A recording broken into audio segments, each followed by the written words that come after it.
আচ্ছা বলুন তো, ইসলাম আছে না নাই? মুহাম্মদ সাল্লাল্লাহু আলাইহি সাল্লামের নাম নেওয়ার লোক আছে না নাই? এ বাবা, মুসলমানরা নবীকে এতটাই ভালোবাসে। কিছুদিন আগে আপনার উত্তরপ্রদেশ যোগী রাজ্যে আই লাভ মোহাম্মদ বলতে গিয়ে কাফের বেঈমান যোগীর রাজ্যের প্রশাসনরা মুসলমানদের ওপর বেত্রাঘাত চালিয়ে দিল। 200 জন যুবককে অ্যারেস্ট করে নিয়ে গিয়ে জেলখানার ভিতরে তাদের ওপর অত্যাচার করলো, জুলুম করলো। মুসলমানরা বলল, প্রশাসন তোমাদের লাঠি আছে, হাত আছে, শক্তি আছে, আমাদের পিঠের ওপর প্রয়োগ করো, আমাদেরকে মেরে মেরে শেষ করে দাও, তারপরও আমরা বলবো আইলাম মোহাম্মদ, আমরা নবীকে ভালোবাসি, আমরা রাসূলুল্লাহকে ভালোবাসি। সুবহানাল্লাহ বলবেন না? এ হলো মুসলমানদের প্রেম।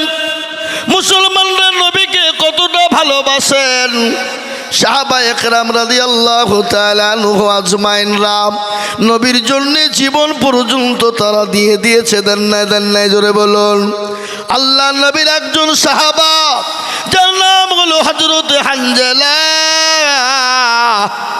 নতুন বিবাহ করেছে। ফুলসজ্জার রাত, বছর ঘর, স্বামী স্ত্রী মধুর মিলন। নবী আমার ডাক দিয়ে বললেন, ওগো আমার সাহাবারা, আজকে কি তোমাদের কাছে নবী থাকবে না? আজকে তোমাদের কাছে কোরআন থাকবে না, ইসলাম থাকবে না? হযরত হানজালা বিছানা ছেড়ে দিলেন, উলঙ্গা তরবারি নিয়ে নবীর মজলিসে ছুটতে শুরু করবেন। বিবি পেছন থেকে ডাক দিয়ে বলে, স্বামী গো,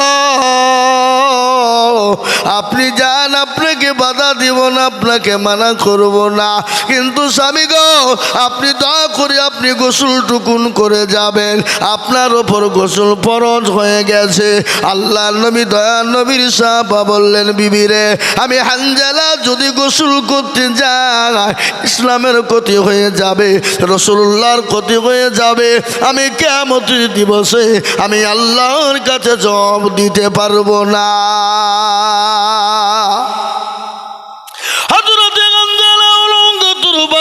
যাদের ময়দানে চলে গেল, জীবনের কোনো মায়া নাই, বিবির মায়া নাই, ইসলামের জন্য জীবন দেওয়ার জন্য বেরিয়ে গেল। কাফের বেঈমানদের সঙ্গে লড়াই শুরু হয়ে গেল, জগৎ শুরু হয়ে গেল। কাফের বেঈমানদেরকে জাহান্নামের টিকিট কানা ধরিয়ে দিলেন। হযরত হানজালা তিনিও শহীদ হয়ে গেলেন। যুদ্ধ থেমে গেল, মুসলমানরা যুদ্ধের ময়দানে জিতে গেল। রাসূলুল্লাহ বললেন, ও আমার সাহাবারা, তোমরা লাশগুলাকে একত্রিত করে এক জায়গায় তোমরা জমা করো। সমস্ত লাশগুলাকে এক জায়গায় জমা হয়ে গেল। রাসূলুল্লাহ বললেন, সাহাবারা, লাশগুলাকে তোমরা দাফন কাফনের ব্যবস্থা করে দাও। ইতিমধ্যে হানজালার বিবি চলে এলেন, বলে, নবী গো, আমি জানি যারা শহীদ হয়ে যায় শহীদদেরকে কোনো রকম গোসল করানো হয় না, কিন্তু নবী গো, আমার স্বামী হযরত হানজালার লাশটা গোসল দেবেন, কেননা আল্লাহ তার ওপর ফরজ গোসলটুকু নজিব করে দিয়েছে। জীবনের মায়া নাই, জানের মায়া নাই, বিবির মায়া নাই, নতুন বিবাহ করে নবীর জন্য জীবন দেওয়ার জন্য প্রস্তুত। হযরত হানজালার লাশকে রাসূলুল্লাহ বললেন, সাহাবারা, হানজালার লাশগুলাকে তোমরা খোঁজো, কোথায় হানজালার লাশ? নবীজি দেখলেন কোনো দিকে হানজালাকে পাওয়া যায় না। অপর দিকে পানি টুপে টুপে টুপে টুপে নিচের দিকে পড়ে গেল। রাসূলুল্লাহ দেখলেন ওপর থেকে পানি, হযরত হানজালার লাশ নিচের দিকে নবীর সামনে হাজির হয়ে গেল। রাসূলুল্লাহর শীতল হয়ে গেল চোখ, বলে, ওরে হানজালা, নিজের জীবনের কোনো মায়া নাই, বিবির মায়া নাই, নতুন বিবাহ করে বছর ঘর ফেলে দিয়ে বিবি ফুল সজ্জা রেখে দিয়ে বিবির মা ফেলে দিয়ে ইসলামের জন্য, রাসূলের জন্য জীবন দিয়ে দিলি। ওরে হানজালা, ও হানজালার বিবি কান করে শুনে নাও, আমার আল্লাহ হানজালার উপর এত রাজি, এত খুশি, এত রাজি হয়ে গেছে, হানজালাকে দুনিয়ার পানি দ্বারা আল্লাহ গোসল করার না, আল্লাহ তাকে হাউজ কাউসারের পানি দিয়ে আল্লাহ তাকে গোসল বানায়া দিয়েছে। জোরে বলুন সুবহানাল্লাহ। বিশ্ব নবী বললেন, সাহাবারা সমস্ত লাশ দাফনের পরে হানজালার লাশটা সবার শেষে দাফন করো, কিন্তু আমার হানজালার সঙ্গে তোমরা কোনো রকম বেয়াদবি করবা না। হানজালার লাশটাকে সুন্দর করে তোমরা কবরে নামাবা। হযরতে হানজালার লাশটা যখন কবরে নামানো হলো, আমার দয়ার নবী, মায়ার নবী, মায়ার নবী না, জোরে বলুন দয়ার নবী না, বদল আছে না, আল্লাহর নবী, মায়ার নবী গো, আপনি নবী আমার জীবনের জীবন, আপনি আমার জীবন সাথী, অন্ধকার কবরের বাতি, আপনি হইলেন নির্দুনিয়ার ধন। আল্লাহর নবী, মায়ার নবী গো, আপনি নবী আমার জীবনের জীবন, আপনি রাহমাতাল লিল আলামিন, আপনি উম্মতের জামিন, আপনি রাহমাতাল লিল আলামিন, আপনি উম্মতের জামিন, আপনি হইলেন গুনাহগার উম্মতের আপনজন। আল্লাহর নবী, মায়ার নবী গো, আপনি নবী আমার জীবনের জীবন, দেখিয়া আপনার মুজিজা, ভাগ্যবতী হলেন খাদিজা, দেখিয়া আপনার মুজিজা, ভাগ্যবতী হলেন খাদিজা, সোফা দিলেন জীবন যৌবন, ও মাল দৌলত ছিল আপনাকে সোফা দিল, আপনাকে বানাইল আপনজন। আল্লাহর নবী, মায়ার নবী গো, আপনি নবী আমার জীবনের জীবন, যিনি তোমার নবী, দয়ার নবী। আল্লাহ নবী বলে, ও হানজালা লাশ তোমরা দাফন করবা, সাবধানে করবা। হযরতে হানজালার লাশটা যখন কবরে নামানো হয়, আমার দয়ার নবী তিনি মুচকি মুচকি হেসে যায়, মুচকি মুচকি হাসছে। সাহাবারা বলেন, ফিদাকা ইয়া রাসূলুল্লাহ, নবী গো, হানজালার লাশটা যখন কবরে নামানো হলো, সেই সময় আপনি কেন মুচকি মুচকি হাসছিলেন দয়ার নবী, একটু বলবেন? নবী বললেন, সাহাবারা, হানজালার লাশটা যখন কবরে নামানো হলো, আমি হানজালার লাশের দিকে লক্ষ্য করে আমি নবী দেখছিলাম, আল্লাহ রহমতের জান্নাতের হরে গেলে মানেরা আমার হানজালার লাশ নিয়ে টানাটানি করে, আমি দেখে নবী মুচকি মুচকি হেসে যা। সুবহানাল্লাহ বলবেন না? মুসলমান, নবীর প্রেমিক যারা হবে, হাদিসের মধ্যে নবীজি বলেছেন, অতক্ষণ পর্যন্ত সে মুমিন হবে না, অতক্ষণ পর্যন্ত মুত্তাকিন হবে না, অতক্ষণ পর্যন্ত আল্লাহওয়ালা হবে না, অতক্ষণ পর্যন্ত দিনদার হবে না, অতক্ষণ পর্যন্ত কলমাওয়ালা হবে না, অতক্ষণ পর্যন্ত আল্লাহি আল্লাহি আল্লাহি লা ইউমিনু আহাদুকুম হাত্তা ইয়াকুনা হাব্বা ইলাইহি মিন ওয়ালিদিহি ওয়া ওয়ালাদিহি ওয়ান নাসি আজমাইন। আল্লাহ নবী বলে গেলেন, অতক্ষণ পর্যন্ত তুমি মুমিন হবে না যতক্ষণ পর্যন্ত আল্লাহ তার রাসূলকে নিজের সন্তান, বেবি, বাচ্চা, জমি গাড়ি বাড়ি ধন সম্পদ নিজের জীবনের দিকে বেশি না ভালোবাসবে ততক্ষণ পর্যন্ত তুমি জান্নাতে যেতে পারবে না, যতক্ষণ পর্যন্ত তুমি মুমিন হতে পারবে না। হে মুসলমান গো, এই নবী কাল কবরের মাটিতে আপনাকে সাফায়াত করবে, এই নবী আপনাকে পরকালে সাফায়াত করবে, এই নবী আপনার জন্য জান্নাতের দরজার গুড়ি দাঁড়িয়ে থাকবে। এই নবী আপনাকে জান্নাতে না ঢোকা পর্যন্ত জান্নাতে যাবে না। ওই নবীর মাদ্রাসার আজকে জালসা, ওই নবীর মেহমান রাজকে 3 জন হাফেজে কোরআন, এই কোরআন নবীর উপর অবতীর্ণ হয়ে গেল। এই কোরআন পাহাড় পর্বতকে দিতে চেয়েছিল আল্লাহ, পাহাড় পর্বত কিন্তু নিতে চাই নাই। বলে আল্লাহ, আমরা পাহাড় পর্বত আমরা এই কোরআনের ভার সহ্য করতে পারবো না। আমার আল্লাহ নবীর উপরে কোরআনকে অবতীর্ণ করে দিল। আল্লাহ কোরআনে পাকের মধ্যে বলে দিলেন, লাউ আনজালনা হাযাল কুরআন আলা জাবালি লারাআইতাহু খাশিয়াম মুতাসাদ্দিয়াম মিন খাশিয়াতিল্লাহ। এই কোরআনকে আমার নবীর উপরে যদি অবতীর্ণ না করা হতো, পাহাড় পর্বতগুলা চূর্ণ বিচূর্ণ হয়ে যেত। আজ আমি আপনাদেরকে বলবো, বাপরে, আজ এই কোরআন নিয়ে গোটা পৃথিবী তোলপাড়, আজ ইসলাম নিয়ে গোটা পৃথিবী তোলপাড়। আজকে বেঈমানরা বলছে কোরআন ধোবো না, আমি বলবো ইংরেজ বেঈমানরা চেয়েছিল কোরআন ধোবে না। এরকম আপনার এই গ্রামটার নাম কি, যুগিন্দা মাদ্রাসায় চলে এসে বলল, ওগো মুসলমানরা তোমাদের কোরআন গালা বিক্রি করো। বলে কেন গো? বলে তোমাদের কোরআন গালা পুরনো হয়ে গেছে, কোরআন গালা আমরা নতুন করে ব্যান্ডিং করে দেব। সঙ্গে সঙ্গে মৌলানারা ডাক দিয়ে বলে, ইংরেজ বেঈমান রে, কাগজের কোরআন লিবি, আমার মাদ্রাসায় কোরআনের মেশিন আছে, জানিস আছে না নাই? জোরে বলুন।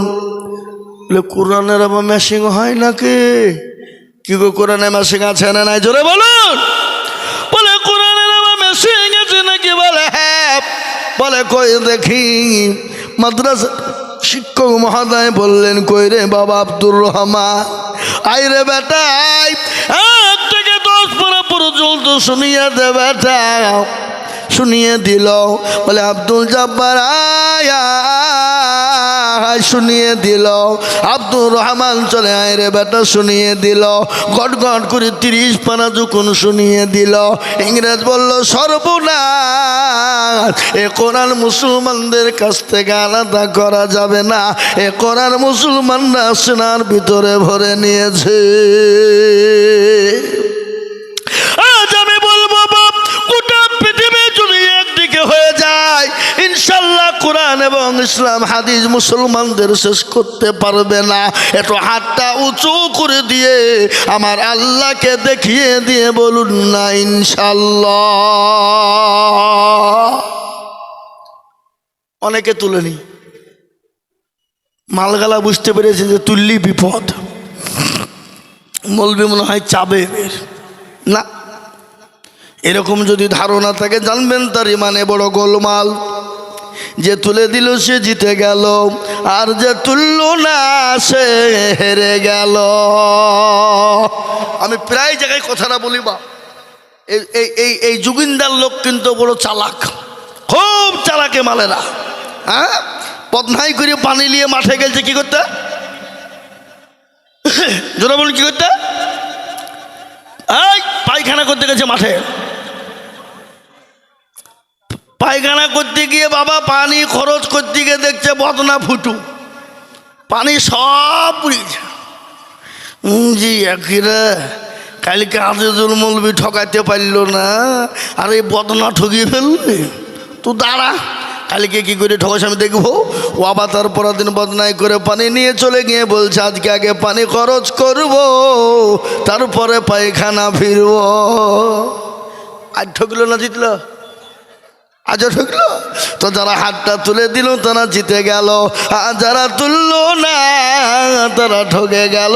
ওরা মনে করছে মৌলবি দেখতে পাবে না, কিন্তু শুনলেন যেটা কেউ দেখে না সেটা দেখেন কে? জোরে বলুন। যেটা কেউ জানে না সেটা জানে কে, যেটা কেউ বুঝে না সেটা বুঝেন কে। সবাই বলে আমি ভালো, আমি জানি কি, আমার মনের গোপন খবর জানে আল্লাহ জি।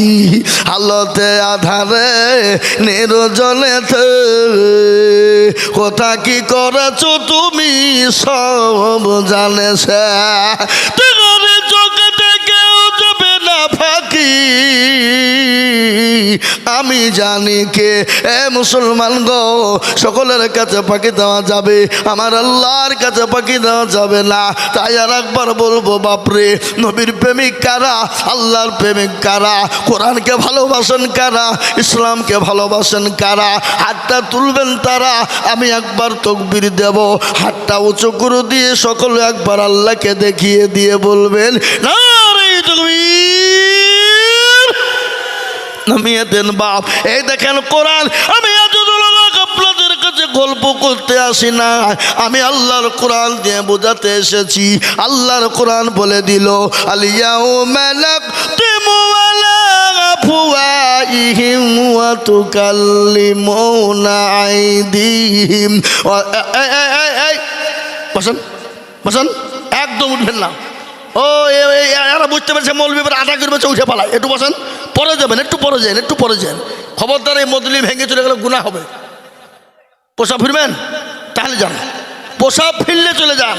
আর পোশাব যদি না ফিরেন, দুজনার একসঙ্গে চেপেছে নাকি যুক্তি করি আছে, সব পোশাবও ফিরবে, একটা টানও মেরি আছে। টান বুঝেন তো নাকি? বিড়ি টানার মধ্যে আবার কয়েক রকমের আছে, সুখ টান, এটা হচ্ছে সুখ টান আরাম করি, আর এটা দুঃখ টান। কি বুঝলেন? এটা হচ্ছে দুঃখ টান, মানে কষ্টে টানছে, বিবির কাছে ছাকা খেয়েছে, বুঝলেন? ওকে দুঃখ টান বলা হয়। এ মুসলমান, তাই আমি আপনাদেরকে বললো কিয়ামতের দিনে জমানে তোলা মেরে দিয়ে হাতকে জিজ্ঞাসা করে বলবে, হাত তোকে কোন কাজে ব্যয় করেছিল? হাত বলবে আল্লাহ। ওই যোগিন্দা মাদ্রাসায় কোরআনের প্রেমিক, আল্লাহর প্রেমিক, নবীর প্রেমিক কারা বলে বক্তা আজিজুল হাত তুলতে বলেছিল। এই হাতটা তোলার কারণে আল্লাহ জাহান্নামটা হারাম করে দেবে, জান্নাতটা ওয়াজিব করে দেবে। আজ আমি আপনাদেরকে বলবো রে বাবা, এ কোরআনের এত দাম, এত মাল, এত দাম, এত মূল্য, এত তার দাম। আজ কোরআন ছুলে নাকি, পড়লে নাকি, দেখলেন নাকি, আপনার কোরআনকে বুকে নিলে নাকি, এবং কোরআনকে সাহায্য করনেওয়ালাও তার সমান নাকি। তাই আজ কোরআনকে বাঁচানোর জন্যে, কোরআনকে জিন্দা রাখার জন্যে, মাদ্রাসাকে মজবুত করার জন্যে, এদিকে কাফের বেঈমানরা একদিকে মাদ্রাসা মসজিদ ভাঙবে, আর আমরা মুসলমানরা নিজের জীবন দিয়ে মসজিদ মাদ্রাসা গড়ব। আজ একটা কথা আপনাদেরকে শুনিয়ে দিই বাবা, আমাদের দেশের নেতা হুমায়ুন কবির রে বাবা মসজিদ তৈরি করতে চাইলো, কিন্তু একটু বলুন তো মুসলমানরা যারা মসজিদ বানায়, আচ্ছা বলুন তো কোনো জাতির কাছে হাত পাতে নাকি? কোনো জাতিকে বলে নাকি মসজিদ করতে পারে না? মুসলমানরা জীবনের রক্ত দিয়ে, জীবনের ঘাম ঝরানো পয়সা দিয়ে মুসলমানরা মসজিদ বানায়। সুতরাং যদি মুসলমানরা নিজের ঘাম দিয়ে মসজিদ বানায়, এটা কোনো জাতি, কোনো ধর্মের আপনার আঘাত হতে পারে না, এটা কোনো জাতি, কোনো ধর্মের আপনার বিচ্ছেদ হতে পারে না, এটা কোনো ধর্মের, কোনো জাতির আপনার টাটাতে পারে না। আমি আপনাদেরকে বলবো বাপরে, আজ আমি বলবো বেঈমান, তোমরা যতই বুলডোজার চালাও, মসজিদ ভাঙো, মাদ্রাসা ভাঙো না কেন, এ মুসলমান যতদিন বেঁচে থাকবে, মাদ্রাসা মসজিদ ততদিন বেঁচে থাকবে, তোমরা ভেঙেও শেষ করতে পারবা না। তাই আর একবার হাতটা উঁচু করে বলুন ইনশাল্লাহ। মুসলমান হাতটা নামিয়ে দিন। আজ এই যোগিন্দা মাদ্রাসায় 3 জন কোরআনের হাফেজ হয়ে গেল।